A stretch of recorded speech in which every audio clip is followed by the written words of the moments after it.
تو حضور علیہ السلام نے آخر میں فرمایا کہ میں تمہیں سارے معاملات کی جڑ ہی نہ بتا دوں، خلاصہ ہی نہ بیان کر دوں؟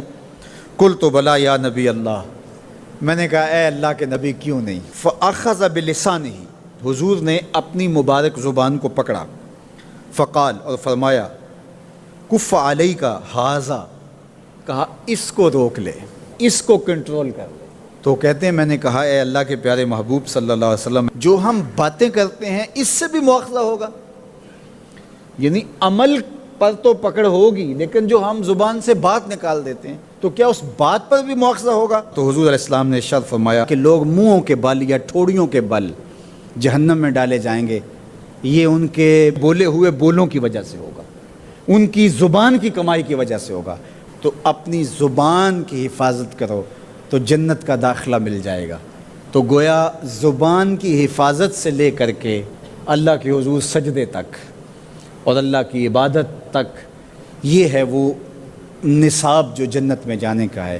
اللہ ہم سب کو 5 گانا باجماعت نماز کی توفیق دے، اللہ ہمیں توفیق حج کی نصیب کرے، اللہ ہمیں رمضان المبارک کے روزے رکھنے کی توفیقات سے مالا مال کرے، اللہ اپنی راہ میں جد و جہد اور جہاد کی توفیق سے مالا مال کرے، اور اللہ ہمیں ہماری زبان کی حفاظت کی توفیق دے تاکہ ہم خیر کی راہوں کے مسافر رہیں۔ کچھ لوگوں کی عادت ہوتی ہے کہ وہ بہت زیادہ چیخ چیخ کے بولتے ہیں اور بلند آوازی سے گفتگو کرتے ہیں۔ یہ عادت بچپن سے انسان کے اندر پیدا ہو جاتی ہے، پھر آہستہ آہستہ آہستہ آہستہ یہ زندگی کا حصہ بن جاتی ہے، پھر وہ اپنے آپ کو روکنا بھی چاہے تو روک نہیں سکتے۔ اس لیے بچوں کو اس سے منع کر دینا چاہیے کہ وہ چیخ کر نہ بولیں، چلا کر نہ بولیں، درمیانی آواز سے گفتگو کریں۔ تو کہا اپنی آواز کو پست رکھو، اور یہ ممبر و محراب کے مالکوں کو بھی خاص طور پہ اس بات کا بہت خیال رکھنا چاہیے کہ ان کی آواز لوگوں کے کانوں پر بوجھ نہ بنے۔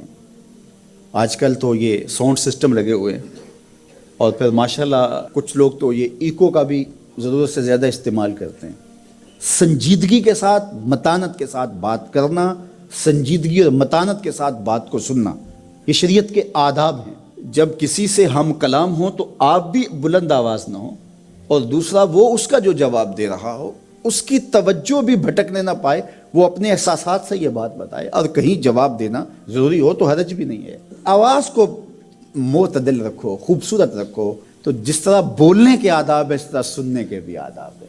ویسے ماہرین کہتے ہیں کہ تیز آوازیں بندہ پونے گھنٹے سے زیادہ نہیں سن سکتا، یعنی اس کا سٹیمنا جو ہے وہ اتنا ہی ہے کہ وہ اتنا سن لے، برداشت کر لے اس کے بعد وہ تو الگ بات ہے، لیکن یہ ہے کہ وہ جو آسانی کے ساتھ سن سکتا ہے اتنا ہی سن سکتا ہے۔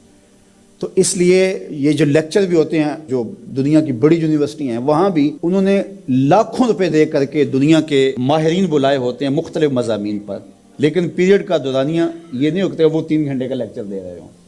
انسان کی جو ہے وہ ایک کیپیسٹی ہے، اس سے آگے نہیں وہ بڑھ سکتا۔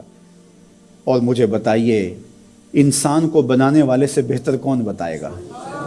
قرآن بتاتا ہے، کیا بتاتا ہے؟ وَغْضُضْ مِنْ صَوْتِكَ، اپنی آواز کو پست رکھو۔ باقی اس کے الگ احکام ہیں کہ اذان دے رہے ہیں، آپ کسی کو پکار کر رہے ہیں، جنگ میں رجز ہے یا کوئی اور بات ہے۔ ابھی لائٹ چلی جاتی ہے اور دور تک لوگ بیٹھے ہیں تو مجھے لامحالہ طور پہ اونچا بولنا پڑے گا۔ میری آواز اونچی ہے تو میں کوشش کروں گا آخری شخص تک آواز پہنچے، وہ ایک الگ بات ہے۔ لیکن اب یہ آواز ایسے ہی سب تک پہنچ رہی ہے۔ تو ان آداب کو جب ہم سمجھتے نہیں ہیں تو اپنی بات کو اچھی، کچھ لوگ سمجھتے ہیں کہ زور سے بولیں گے تو لوگوں کے اندر بات اترے گی، ایسا نہیں ہے۔ بات زور سے بولنے سے نہیں اترتی، بات دلیل سے اترتی ہے۔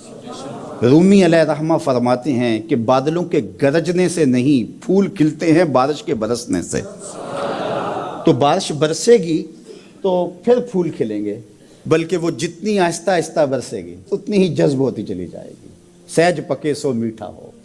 اس لیے اپنے لہجوں کو خوبصورت بھی بنائیے، اپنے لفظوں کا انتخاب بھی اچھا کیے، اور اپنی آواز کو پست بھی رکھیے، لوگوں کے کانوں پر آپ کی آواز بوجھ نہ ہو۔